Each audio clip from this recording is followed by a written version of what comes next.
Hello my dear students, welcome back to my channel. అందరికీ నమస్కారం. ఎవరైతే గ్రేడ్ 3 ప్రిపేర్ అవుతూ ఉన్నారో మీ అందరూ కూడా గ్రేడ్ 3 గ్రేడ్ 1 కానీ రైల్వే అనే మోటోతో ఎవరైతే ప్రిపేర్ అవుతూ ఉన్నారో మీ అందరికీ కూడా ప్రతిరోజు కూడా బయాలజీ బిట్ సిరీస్ అనేది ఇస్తూ ఉన్నాము. అందులో భాగంగా ఈరోజు మరొక ఇంపార్టెంట్ టాపిక్, అదేవిధంగా తరచుగా ప్రశ్నలు రిపీటెడ్గా వస్తున్నాయి. ఇదేంటంటే జీర్ణ వ్యవస్థ మీద తరచుగా వస్తూనే ఉన్నాయన్నమాట. సో ఈరోజు ఈ టాపిక్లో భాగంగా మీకు కాస్త బేసిక్ లెవెల్ బిట్స్ అనేది కొన్ని బిట్స్ నేను గత 6-7 వీడియోలో పెట్టడం జరిగింది. సో ఇప్పుడు మనం ఏం చేద్దామంటే బేసిక్ టు అడ్వాన్స్డ్ లెవెల్ ప్రతి బిట్ను కూడా నెంబర్ ఆఫ్ బిట్స్ తగ్గించి 10 బిట్స్ కాస్త 5 బిట్స్ తీసుకొచ్చి మనం ఏం చేస్తామంటే బేసిక్ టు అడ్వాన్స్డ్ ఒక్కొక్క బిట్ని రైల్వేలో ఎలాంటి ఎగ్జామ్కైనా కానీ ఎప్పుడు ఎలాంటి ఎగ్జామ్కి ఎంత డెప్త్గా బిట్ ఇచ్చినా మిస్ కాకుండా ఉండేందుకు గాను కాస్త అడ్వాన్స్డ్గా మనం తెలుసుకునే ప్రయత్నం చేద్దామండి. సో మీకు ఆల్రెడీ నేను చెప్పాను, బయాలజీకి సంబంధించి మీకు రైల్వేలో ఎలాంటి రైల్వే అనే కాదు, ఎస్ఎస్సి లాంటి ఎగ్జామ్స్ కానీ ఎలాంటి సెంట్రల్ ఎగ్జామ్స్ మీరు రాయాలన్నా కానీ పూర్తి స్థాయిలో సెంట్రల్ ఎగ్జామ్స్తో పాటు ఈవెన్ ఫర్ డిఎస్సి లాంటి పరీక్షలు రాయాలన్నా కానీ మీకు ఎప్పుడైనా టెక్స్ట్ బుక్ని ఆధారం చేసుకొని ఉంటాయి. So Andhra Pradesh text books SCERT, మరి అవి ఎక్కడి నుంచి తీసుకోబడ్డాయి మీ అందరికీ తెలుసు. అవన్నీ కూడా ఎన్సీఆర్టీ పుస్తకాల్లో నుంచి డిజైన్ చేయబడ్డాయి. మరి అట్లా డిజైన్ చేయబడినటువంటి డేటాతో ఉన్నటువంటి కంప్లీట్ వీడియో క్లాసెస్ మీకు ఎన్సీఆర్టీ వీడియో క్లాసెస్ ఏవైతే ఉన్నాయో కేవలం మీకు 99 రూపాయలతో అందించడం జరుగుతూ ఉందండి. ఎన్సీఆర్టీ వీడియో క్లాసెస్ అనమాట పూర్తి స్థాయిలో.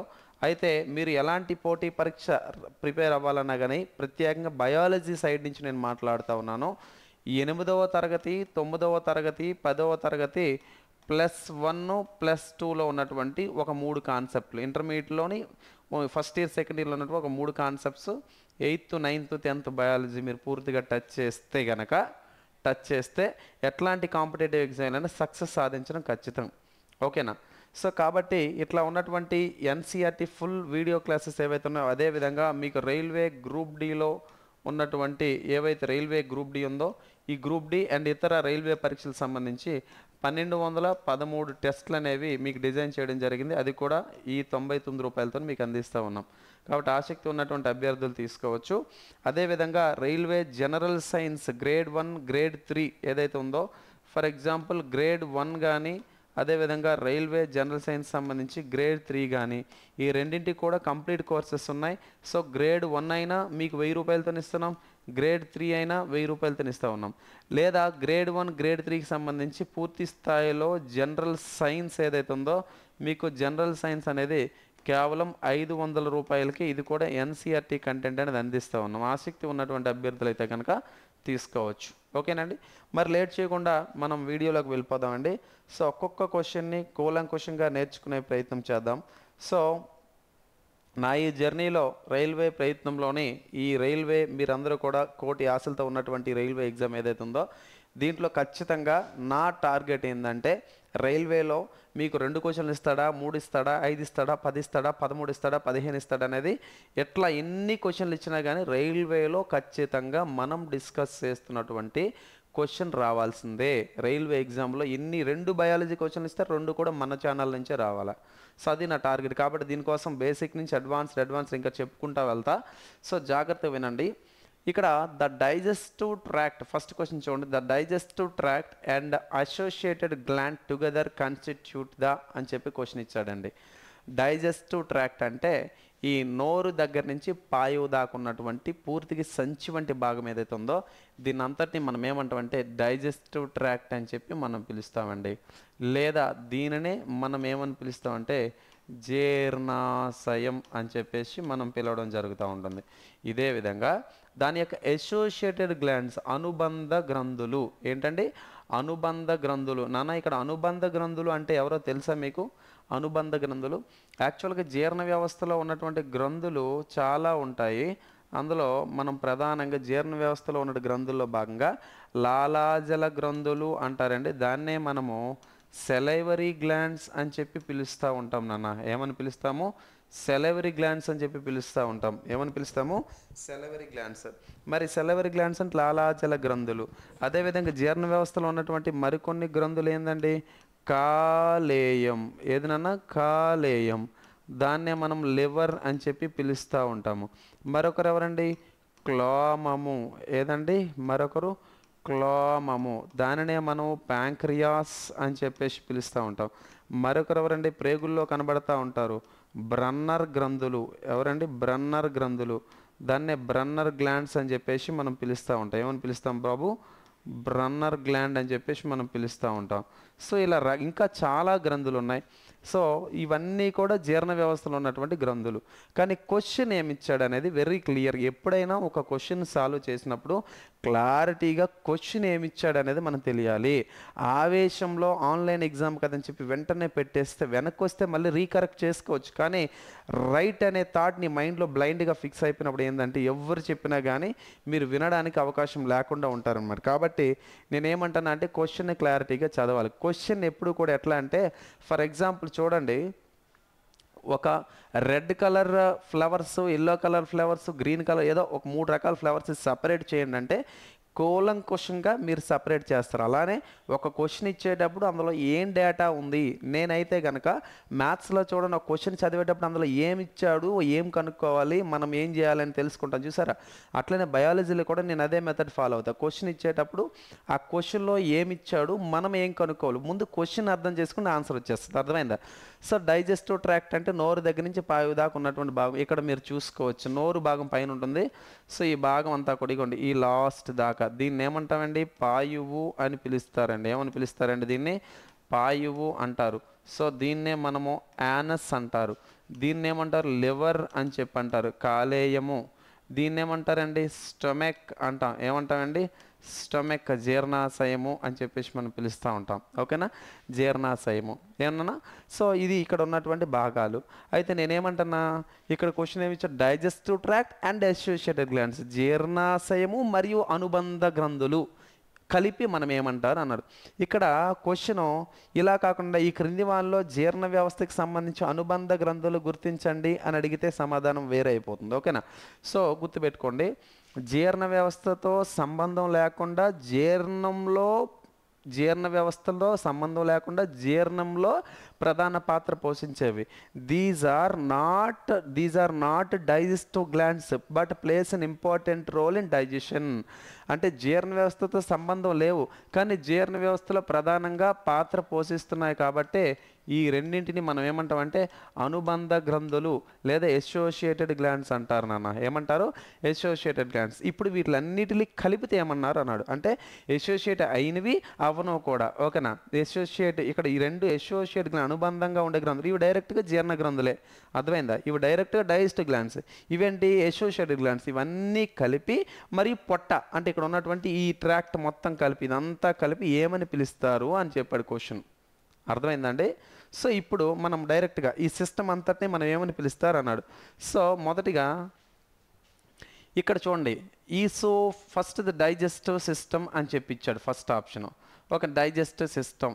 జీర్ణ వ్యవస్థ అంటే ఏంటంటే నాన్న, జీర్ణ వ్యవస్థ అంటే మౌత్ టు యానస్, నోరు దగ్గర నుండి పాయువు దాకా అంటే మౌత్ నుండి యానస్ దాకా ఉండాలి.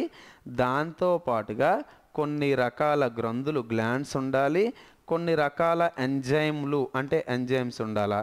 సో ఇలా వీళ్ళందరినీ కలిపితే వచ్చేదే డైజెస్టివ్ సిస్టమ్. సో మనం ఇక్కడ ఏమని పిలవాలి? ఇప్పుడు ఆన్సర్ ఏంటి? Digestive system. రెండోది ఏమిచ్చండి ఆప్షన్? ఈసోఫాగస్ అంటే అన్నవాహిక, అన్నాన్ని తీసుకువెళ్ళే వాహనము, అన్నాన్ని తీసుకువెళ్ళే పైపు, ఫుడ్ పైప్ అంటారు. దాన్ని ఈసోఫాగస్ లేదా ఒయిసోఫాగస్ అని చెప్పి మనం పిలుస్తాం. సో ఈ పొట్టకి పై భాగంలో ఇలా కనబడతా ఉంటుంది అనమాట. అర్థమైందండి? సో ఈ పొట్టకి పై భాగంలో దీని కంటిన్యూషన్ ఇగోండి ఇలా కనబడతా ఉంటుంది పైప్ అనమాట. సో దాన్ని ఏమంటారు అంటే ఈసోఫాగస్ లేదా ఒయిసోఫాగస్ లేదా ఫుడ్ పైప్ లేదా అన్నవాహిక లేదా ఆహార నాళం అని చెప్పేసి మనం పిలుస్తూ ఉంటాం. అన్నవాహిక లేదా ఆహార నాళం అని పిలుస్తారమ్మా. ఓకేనా? సో ఇది రాంగ్ ఆన్సర్. ఎలిమెంటరీ కెనల్ అంటే జీర్ణనాళము అని చెప్పేసి మనం ఏమని పిలిచినామండి? జీర్ణనాళము లేదా ఎలిమెంటరీ కెనల్ అంటే ఏంటంటే మొత్తం ఇదంతా వస్తూ ఉంటుంది అనమాట ఎలిమెంటరీ కెనల్ అంటే. కానీ గ్రంథులు అనేవి అందులో లేవు కదమ్మా, కాబట్టి ఇది wrong answer. And nutrition system, పోషకాహార వ్యవస్థ ఏంటి? ఇది అసలు ఎక్కడైనా ఉందా లేదా? ఇది అసలు ఎక్కడ ఈ పదం పోషకాహార వ్యవస్థ అనే పదం అనేది లేదనమాట. So the option is wrong. Option is wrong. అర్థమైందండి? సో మనకి రైట్ ఆన్సర్ ఏమవుతుందండి? Digestive system. ఏదమ్మా? Digestive system. క్లారిటీగా ఓపిక ఓపిక ఓపిక ఓపిక చాలా అవసరం. అర్థమైందా? సో పూర్వకాలంలో కథ ఉంది కదా, ఒక ఒక దట్ మీన్స్ ఒక కుందేలు, ఓకేనండి, ఒక దాన్ని ఏమంటారు, ఒక కుందేలుకి ఒక పిల్లికి సంబంధించిన కథ అనమాట. అర్థమైందా? సో ఆహారం తినాలని చెప్పి చెట్టు త్వరలోకి వెళ్ళిపోతే కనుక చెట్టు త్వరలోకి వెళ్ళిపోయి ఫుల్గా ఎలకలన్నీ తినేస్తుంది అన్నమాట. తినేసిన తర్వాత లావుగా అయిపోద్ది పొట్టంతా కూడా. సో బయటికి రావడానికి ఏం చేయాలో అర్థం కాదన్నమాట. అటుగా వెళ్తున్నటువంటి ఒక కుందేలుని అడిగితే ఒక కుందేలు ఏం చెప్తుంది అంటే, కాస్త ఓపికగా పట్టినానా, కాసేపు ఓపికగా ఉండు, నీకు సెట్ అయిపోద్ది అని చెప్తే, నువ్వేం చెప్పావు, ఓపిక అంటావు, ఇప్పుడు తినదు, ఇంకెంత ఓపిక నేను ఉండాలంటే, సాయంత్రం దాకా ఆడే కూర్చో అంటే సాయంత్రానికి అరిగిపోద్ది, పిల్లి బయటకు వచ్చేస్తుంది అనమాట. అర్థమైందా? సో అట్లా ఏంటంటే ఓపిక చాలా చాలా ఇంపార్టెంట్. ఓకేనా? ఫస్ట్ క్వశ్చన్ అయిపోయింది. మరి సెకండ్ క్వశ్చన్కి వెళ్దాం. సెకండ్ క్వశ్చన్ చూడమ్మా. Second question, the process of taking food in the body. ఓకేనా? సో ఆహారాన్ని, ఓకేనండి, ఆహారాన్ని లోపలికి తీసుకుంటున్నాం కదా, ఆహారాన్ని లోపలికి తీసుకుంటాం. ఇట్లా తీసుకోవడాన్ని ఏమంటారు అన్నాడు. ఓకేనా? నోటి ద్వారా ఆహారాన్ని తీసుకోవడం, దీనికి డైరెక్ట్ ఆన్సరే. నోటి ద్వారా ఆహారాన్ని తీసుకోవడాన్ని మనం ఏమంటామంటే అంతర్గహనం అని చెప్పి అంటాం. ఓకేనా? దీన్నే ఇంజెషన్ అని చెప్పండి. ఏమంటామండి? ఇంజెషన్ అని చెప్పేసి నోటి ద్వారా ఆహారాన్ని బయటకు పంపడాన్ని ఇంజెషన్, లేదా నోటి ద్వారా ఆహారాన్ని పంపించడాన్ని, లేదా నోటి ద్వారా ఆహారం తీసుకొని ఇంజెషన్ బయటికి పంపడం కాదు నాన్న. సో రైట్ ఆన్సర్ ఏంటి? ఇంజెషన్. ఎడ్జెషన్ అంటే బయటికి పంపడం. ఓకేనా? ఎడ్జెషన్ అంటే బయటికి పంపడం, గుర్తుపెట్టుకోండి. So to send out. Okay. Ingestion అంటే లోపలికి తీసుకోవడం. డైజెషన్ అంటే ఏంటి? జీర్ణక్రియ అంటే అరిగిపోవడం. ఫుడ్ అనేది అరిగిపోద్ది అనమాట పూర్తిగా. అదే ఎంజైముల సమక్షంలో అరిగిపోయి తద్వారా ఏం లభిస్తుంది? ఎనర్జీ, శక్తి లభిస్తుంది. కాబట్టి ఇది ఆన్సర్ కాదు. తర్వాత ఎసిమ్యులేషన్ అంటే ఏంటనుకున్నారు? ఎసిమ్యులేషన్ అంటే నోటి ద్వారా ఆహారం తీసుకునేటప్పుడు అది జీర్ణం అయిపోద్ది కదా, జీర్ణం అయిపోయి చిన్న ప్రేగుల అంచులు అబ్జార్ప్షన్ జరుగుతుంది, పీల్చుకుంటుంది. ఓకేనా? చిన్న ప్రేగుల అంచులు పీల్చుకుంటాయి శక్తిని. ఆ శక్తిని శరీర భాగాలకు సప్లై చేస్తాయి. ఆ సప్లై చేయడం ఏమంటాం మనము? ఎసిమ్యులేషన్ అంటాం. కానీ ఇక్కడ ఏమన్నాం? శరీరంలోకి ఆహారం తీసుకునే ప్రక్రియ అయితే ఇంజెషన్. ఏదమ్మా? అంతర్గహనం. ఈ విషయం చూడండి, ఇలాంటి క్వశ్చన్ రైల్వే లాంటి ఎగ్జామ్స్లో వచ్చేసింది అనుకోండి, మీరు ఏం చేస్తారు? నోటి ద్వారా ఆహారం తీసుకుని మనకు తెలిసిన ఆప్షన్ ఏది? వీడికి అర్థాలు తెలియదు. అర్థాలు తెలియక ఏం చేస్తాం మనం? డైజెషన్ అని పెట్టేస్తాం. ఏమని పెడతామండి? అర్థాలు తెలియక డైజెషన్ అని పెట్టేస్తాం. ఆన్సర్ ఏమవుద్ది? రాంగ్ అవుద్ది. నువ్వు వచ్చేటప్పుడు ఎగ్జామ్లో బయటకు వచ్చినప్పుడు ఏమనుకుంటావు? నేను అన్ని బయాలజీ కరెక్ట్గా పెట్టాను, సూపర్, 10కి 10 వచ్చేస్తే ఇంక తిరగలేదు, ఉద్యోగం వచ్చేస్తుంది అంట. కీ చూసుకుంటే తారుమారు అయిపోద్ది, మొత్తం సగమే రైట్ అవుతాయి. ఎందుకంటే దిస్ ఈజ్ కాల్డ్, అంటే ఇట్లా మనం తప్పు చేయడానికి ఓవర్ కాన్ఫిడెన్స్ అని నేను అనను, కానీ క్లారిటీ రావాలి. కంటెంట్ మీద బాగా క్లారిటీ వస్తే ఆన్సర్ అనేది రైట్ పెట్టడానికి అవకాశం ఉంటుంది అనమాట. ఓకేనమ్మా? ఇది రెండో బిట్. తర్వాత మూడో బిట్ డిస్కస్ చేసే ప్రయత్నం చేద్దాం.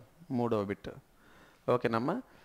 Starch is broken down into sugars by the action of. Starch చర్య ద్వారా చక్కెరలుగా విభజించబడేది. సో దీనికి గ్రాంధికమైన భాష simple. Starch is broken down. మన శరీరంలో శక్తి ఏ రూపంలో నిల్వ ఉంటుంది? స్టార్చ్.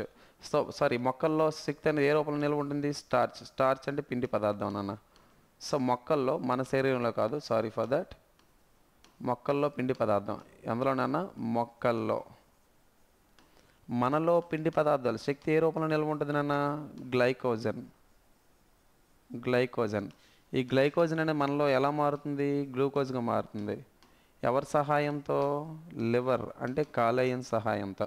ఓకేనా? అది గుర్తుపెట్టుకోండి. ఓకేనా? సో ఏమన్నాడు? Starch is broken down into sugars. Starch అనేది షుగర్స్కి ఎలా మారుతుంది అన్నాడు. స్టార్చ్ అంటే మనం పిండి పదార్థమే కదమ్మా, అవునా? స్టార్చ్ అంటే పిండి పదార్థం, స్టార్చ్. లేదా దీనికి ఇంకో పేరు ఏమని పెడదాం? కార్బోహైడ్రేట్. ఏమని పెడదామా? కార్బోహైడ్రేట్. ఓకేనా? సో స్టార్చ్ ద్వారా చూడండి, sugars by the action of, ఎవరి యొక్క యాక్షన్ ద్వారా షుగర్స్గా మారుతుంది, సింపుల్ షుగర్స్గా మారుద్ది అన్నాడు. అంటే ఎవరు చర్య చేస్తే అన్నాడు. సో ఇక్కడ నేనేమంటున్నానంటే, స్టార్చ్ అంటే కార్బోహైడ్రేట్ని ఉదాహరణ తీసుకున్నాను కదమ్మా. దీనిని నేనేం చేశానంటే, ఒకవేళ దీని మీద సెలైవ వేసాం, పిండి పదార్థం మీద సెలైవ వేసాం. ఈ సెలైవా అనేది యాక్చువల్గా సెలైవా లోపల ఏ ఎంజైమ్ ఉంటుందంటే, లాలాజలం లోపల ఏ ఎంజైమ్ ఉంటుంది? సెలైవా అంటే ఇదే. ఓకేనా? సో ఎమైలేజ్ ఉంటుంది. ఏదన్నా? ఎమైలేజ్. ఈ ఎమైలేజ్ అనేది ఏం చేస్తుంది? ఏ ఎమైలేజ్ అన్న ఇగోండి ఇక్కడ మళ్ళీ గుర్తుపెట్టుకోండి, నోట్లో ఉన్నటువంటి లాలాజలం ఉమ్మిలో ఉన్నటువంటి ఎంజైమ్ ఏదంటే లాలాజల ఎమైలేజ్ అని చెప్పాలి. లాలాజల ఎమైలేజ్, ఊరికే ఎమైలేజ్ అని చెప్తే మళ్ళీ ఎక్కడ ఉంటే చిన్న ప్రేగుల్లో ఉంటుంది, అది కొవ్వులు కరిగించడంలో ప్రధాన పాత్ర పోషిస్తుంది.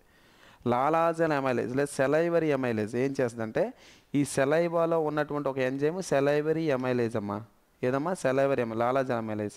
లాలాజల ఎమైలేజ్ ఏం చేస్తుందంటే ఈ కార్బోహైడ్రేట్లను చూసారా, ఇక్కడ ఉన్నటువంటి కార్బోహైడ్రేట్లు ఏవైతే ఉన్నాయో కార్బోహైడ్రేట్లని ఈ లాలాజల ఎమైలేజ్ అనేది ఎలా మారుస్తుంది అంటే మాల్టోజులు గాను, ఓకేనా, అదేవిధంగా డెక్స్ట్రోజులు గాను, అదేవిధంగా డెక్స్ట్రిన్స్ గాను. ఎట్లా అమ్మా? డెక్స్ట్రిన్స్ గాను. ఇలా 3 విధాలుగా మార్చడం అనేది జరుగుతుంది. ఇది మీకు ఇంపార్టెంట్. అర్థమైందా? సింపుల్ షుగర్స్ మారిపోయింది. ఇవన్నీ ఏంటి అంటే ముందుది ఇది డైసాకరైడ్, ఇది మోనోసాకరైడ్గా మారిపోయింది అన్నమాట. సింపుల్ షుగర్స్గా మారిపోయింది, అంటే సరళ చక్కెరగా మారిపోయింది. అట్లా మార్చేది ఏది అన్నాడు. అట్లా మార్చేది ఏదంటే మొదటిది లాలాజలం. మనం అదే కదా డిస్కస్ చేసాం, లాలాజలం. యాక్చువల్ లాలాజల గ్రంథులు ఎన్ని ఉంటాయమ్మా మన శరీరంలో? నోట్లో 3 జతలు ఉంటాయి. 3 జతలు ఒకటి ఏంటి? అదో జైవిక, అదో జింబిక, పెరోటిడ్, సబ్మాక్సిల్లరీ, సబ్లింగివల్, పెరోటిడ్, 3 రకాల గ్రంథులు. కానీ ఇటీవల 4th పెయిర్ కనుక్కున్నారు. 4th పెయిర్ 2020 సంవత్సరంలోనే నెదర్లాండ్ శాస్త్రవేత్తలు కనుక్కున్నారు. ఆ 4th పేరేంటి? ట్యూబేరియా అని పిలుస్తున్నటువంటి 4వ జత లాలాజల గ్రంథి. దీని యొక్క వర్కింగ్ అంటే దీని యొక్క ఫంక్షన్ ఇప్పటికీ కనుక్కోలేదు. ఓకేనా? సో బైల్ జ్యూస్ అంటే పైత్య రసం, లివర్ నుంచి వచ్చినటువంటి రసం ఏదైతే ఉందో దాన్ని బైల్ జ్యూస్ లేదా పైత్య రసం అని చెప్పి పిలుస్తారు. సో ఇది wrong answer. Hydrochloric acid wrong answer. All of the above wrong answer. Right answer ఏంటండి? సెలైవా. రైట్ ఆన్సర్ ఏంటమ్మా? సెలైవా. ఓకేనా? Next question which gland secretes bile juice? Bile juice అంటే ఏంటి? పైత్యరసము. ఇక్కడ మీరు డయాగ్రామ్లు చూస్తే ఇదంతా జీర్ణాశయం, స్టమక్, మనం తీసుకున్న ఫుడ్ అనేది ఇక్కడ ఉంటుంది అనమాట. దీన్ని ఆనుకొని పత్ర ఆకారంలో లీఫ్ ఎలా ఉంటుంది, లీఫ్ లాగా ఒక స్ట్రక్చర్ ఉంది. దీన్ని ఏమన్నాం? క్లామము అని చెప్పి అన్నాం, లేదా దీన్నే ప్యాంక్రియాస్ అని పిలుస్తాం. ఏమని పిలుస్తామంటే ప్యాంక్రియాస్. ఓకేనా? ఇప్పుడు దీని మీద పుట్టగొడుగు ఆకారంలో దాదాపుగా 1.5 kg బరువు ఉంటుంది అనమాట. శరీరంలోనే ఇది లార్జెస్ట్ గ్లాండ్, అతిపెద్ద గ్రంథి. ఎంత బరువు ఉంటుంది? 1.5 kg. దీన్ని ఏమంటాం మనం? లివర్ అని చెప్పి అంటాం. ఏమంటామండి? లివర్. ఈ లివర్లో కొన్ని రకాల జ్యూసెస్ ప్రొడ్యూస్ అవుతాయి. ఆ జ్యూసెస్ని పైత్యరసం అని చెప్పి మనం పిలుస్తాం, లేదా దాన్నే బైల్ జ్యూస్ అంటాం. ఈ బైల్ జ్యూస్లో 2 రకాల వర్ణ పదార్థాలు ఉంటాయి. ఒకటోది ఏంటంటే దాన్ని పిగ్మెంట్స్ అంటారు. బైల్ వెరిడిన్ ఒకటి, రెండోది బైల్ రూబిన్ ఒకటి. ఈ 2 జనరల్గా ఫ్యాట్స్ని డైజెస్ట్ చేయడానికి ఉపయోగపడతాయి, కొవ్వుల్ని జీర్ణం చేయడానికి. ఈ వీటిలో కొన్ని పదార్థాలు ఉంటాయి. అవేంటి తెలుసా? సోడియం గ్లైకోకోలేట్లు, అదేవిధంగా సోడియం టారోకోలేట్లు, అదేవిధంగా పొటాషియం గ్లైకోకోలేట్లు, పొటాషియం టారోకోలేట్లు, ఇవన్నీ ఉంటాయి అన్నమాట. ఓకేనా? ఇది జీర్ణంలో కూడా ప్రధాన పాత్ర పోషిస్తుంది. చనిపోయినటువంటి ఆర్బీసీ కూడా ఈ పైత్యరసంతో కలుస్తుంది. చనిపోయినటువంటి ఆర్బీసీ పైత్యరసంతో కలిస్తే అది ఎలా మారుతుందంటే యూరోక్రోమ్ అని చెప్పి ఒక పదార్థంగా మారుతాయి చనిపోయినటువంటి ఆర్బీసీ. ఈ యూరోక్రోమ్ ఉండడం వల్ల యూరిన్ అనేది లేత పసుపు రంగులో, ఓకేనా, పేల్ స్ట్రా కలర్లో కనపడుతూ ఉంటుంది. సో ఇలాంటి పైత్యరసం ఇచ్చేది ఎవరంటే మనకి ఇక్కడ ఉన్నటువంటి బైల్ జ్యూస్ని ఇచ్చేది ఎవరంటే మనకి లివర్, కాలేయం. ప్యాంక్రియాస్ అనేది తప్పు, క్లామ్ తప్పు, బ్లాడర్ మూత్రాశయం తప్పు, ఆల్ ఆఫ్ దీస్ ఇది కూడా తప్పు అనమాట. అదేందమ్మా? రైట్, గుర్తుపెట్టుకోండి. ఓకేనా? నెక్స్ట్ బిట్ డిస్కస్ చేద్దాం. Next bit bile plays an important role. ఈ బిటాలో డిస్కస్ చేసాం. బైల్ జ్యూస్ అంటే పైత్యరసం అనేది దేనిని జీర్ణం చేస్తుంది అన్నాం. సో ఫ్యాట్స్, కార్బోహైడ్రేట్స్ తప్పు, షుగర్ తప్పు, స్టార్చ్ తప్పు. అయితే మీకు క్వశ్చన్ అడుగుతాను ఇప్పుడు. క్వశ్చన్ ఏంటంటే కాలేయం లేదా లివర్ అంటారు కదమ్మా, దీనిలో ఉన్నటువంటి కణాలను మనం హెపటోసైట్స్ అంటాం. ఏమంటామండి? హెపటోసైట్స్. ఓకేనా? హెపటోసైట్స్. ఇక్కడ ఈ కాలేయంలో ఉండే కణాలు అనేవి సాధారణంగా విష పదార్థాలను నిర్జలీకరణం చేస్తాయి. నిర్జలీకరణం అంటే ఏంటంటే డీటాక్సిఫికేషన్ చేస్తాయి. విష పదార్థాలు విషం లేకుండా చేస్తాయి. ఓకేనా? అలా చేయడంలోనే విష పదార్థాలను విషం లేకుండా చేయడంలోనే ప్రధాన పాత్ర పోషించే సెల్ ఆర్గనెల్స్ ఏంటి, మెయిన్ రోల్ ప్లే చేసే కణాంగాలు ఏంటి? ఆ కణంలో కొన్ని భాగాలు ఉంటాయి కదా, అవి ఏంటని అడుగుతున్నాను. ఒకటోది ఎండోప్లాస్మిక్ రెటిక్యులం, అంతర్జీవ ద్రవ్యజాలం. ఇది 9వ తరగతిలో మొదటి పాఠం వింటే 9వ తరగతి మొదటి పాఠం మన యాప్లో వినే వాళ్ళు ఆన్సర్ చేసేస్తారు వెంటనే. రెండోది ఎస్సిఆర్, స్మూత్ ఎండోప్లాస్మిక్ రెటిక్యులం, నునుపు అంతర్జీవ ద్రవ్యజాలం. మూడోది రఫ్ ఎండోప్లాస్మిక్ రెటిక్యులం, గరుకు అంతర్జీవ ద్రవ్యజాలం. నాలుగోది నన్ ఆఫ్ ద అబవ్, పైవేవి కాదు. సో రైట్ ఆన్సర్ ఏంటి కామెంట్ బాక్స్లో పెట్టండి. అదేవిధంగా 99 రూపీస్ బయాలజీ కోర్స్ మీకు కావాలనుకుంటే ఇది పూర్తిగా ఎన్సీఆర్టీ అని మీకు చెప్పడం జరిగింది కదా. ఇదేంటంటే మీకు పూర్తి స్థాయిలో ఉన్నటువంటి కంటెంట్ని మీకు కామెంట్ బాక్స్ ఏదైతే ఉందో కామెంట్ బాక్స్లోని ఫస్ట్ కామెంట్ ఏదైతే ఉందో ఆ ఫస్ట్ కామెంట్ నేను పెడతా, అక్కడ లింక్ ఇస్తాను అనమాట. ఆ లింక్లో చూడండి. దీని తర్వాత మీకు 499 రూపీస్ ప్యాకేజ్ కూడా లింక్ పెడతాను, అక్కడ మీరు చూసుకోండి. తర్వాత 1000 రూపాయల ప్యాకేజ్ టోటల్ సిలబస్ మ్యాథ్స్తో కలిపి అవుతుంది, అది కూడా లింక్ పెడతాను, కామెంట్ బాక్స్లో చూడండి. ఓకేనమ్మా, right. Thanks for watching this video. Thank you very much and have a nice day.